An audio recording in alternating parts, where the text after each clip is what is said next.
e me mandou o parecer dele, depois de 3 meses que eu mandei. Isso foi em maio de 2022. E quando eu li o parecer dele sobre o meu livro, eu perdi a vontade de viver. Foi assim, duríssimo, duríssimo. Foi muito difícil ler o que o Sérgio escreveu para mim. Mas eu devo a ele essa porrada que ele deu. Ele entrou com as 2 pernas na minha canela. Eu devo a ele essa porrada. Só que eu não tinha condição de trabalhar o romance imediatamente. O que eu fiz? Eu vou deixar isso aqui, né? Deixa eu recobrar os sentidos aqui, recobrar o ar, que aí eu vou pegar e vou trabalhar no Só Vale a Pena Se Houver Encanto. Aí, para dar uma relaxada, né, para dar uma descontraída, eu fui escrever uns continhos, que são os contos que estão em As Filhas Moravam com Ele. Esse livro tem cerca de 20 contos, eu nunca sei ao certo, acho que é 20 ou 22. E alguns deles, digamos 30% deles, foram escritos nos anos 2000, no início dos anos 2000. E que não serviram por um motivo ou por outro, não serviram porque não se adequava em outros livros que eu fiz, né, ao longo de todos esses anos, porque tinha isso que não estava legal, então, porque eram ruins mesmo, entendeu? Tinham que ficar na gaveta mesmo, não tinham que ser... Só que aí, para curar a fossa, né, a ressaca da leitura crítica, eu peguei eles, retrabalhei, reescrevi, mudei drasticamente várias histórias, e escrevi coisas que estavam na minha cabeça, que começaram a pular. Quando tem uma coisa engraçada, né? Quando a gente começa a escrever aí vai pulando, cara. E é uma coisa assim alucinante. Você tá no meio de já tá vindo outro, sabe? Parece ônibus em hora de rush, um atrás do outro, assim. E começou isso. Então, anotava aquela coisa toda, terminava o que eu estava fazendo, o que eu estava trabalhando, e escrevia os inéditos, né? Até então. Então, ele tem essa característica, né, do retrabalho de várias histórias. Há uma história muito significativa, não sei se Luciana lembra, que é a Maria Paula Não Saberá. Ele tem um antitítulo que eu esqueci agora aqui. O perfume...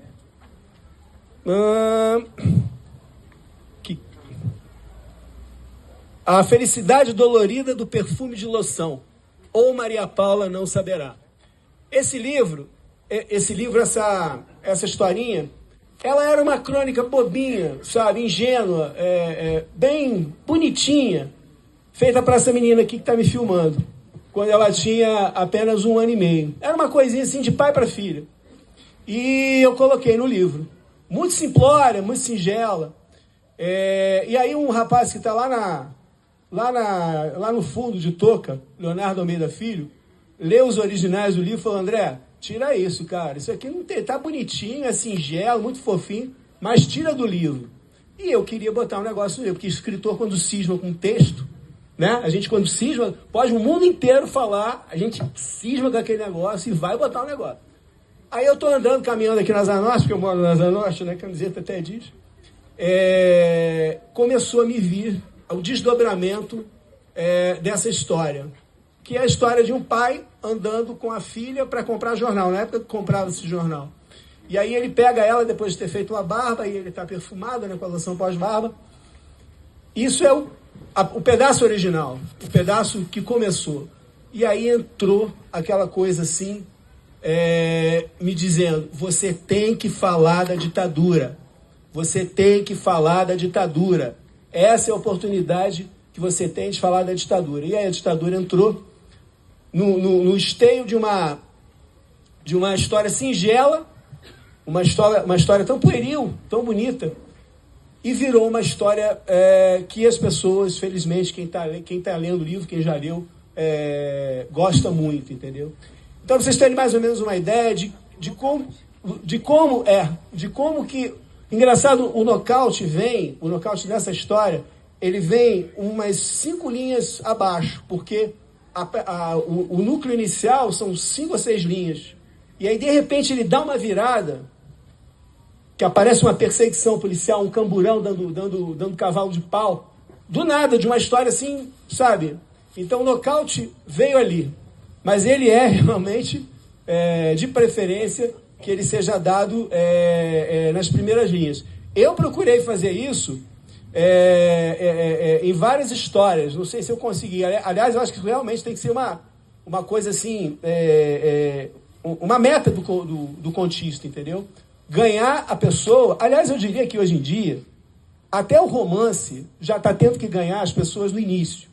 Porque com tanta dispersão, com tanta gente escrevendo, com tanto vídeo, com tanto, eu acho que os nossos livros já tem que, sabe, ganhar o cara de cara.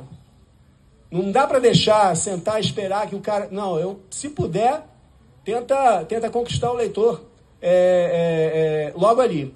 E eu procurei fazer isso. Acho que em alguns momentos eu consegui. Eu me valho, em alguns momentos, em algumas situações, de um artifício que eu gosto muito. É abrir o texto, os contos, com diálogo.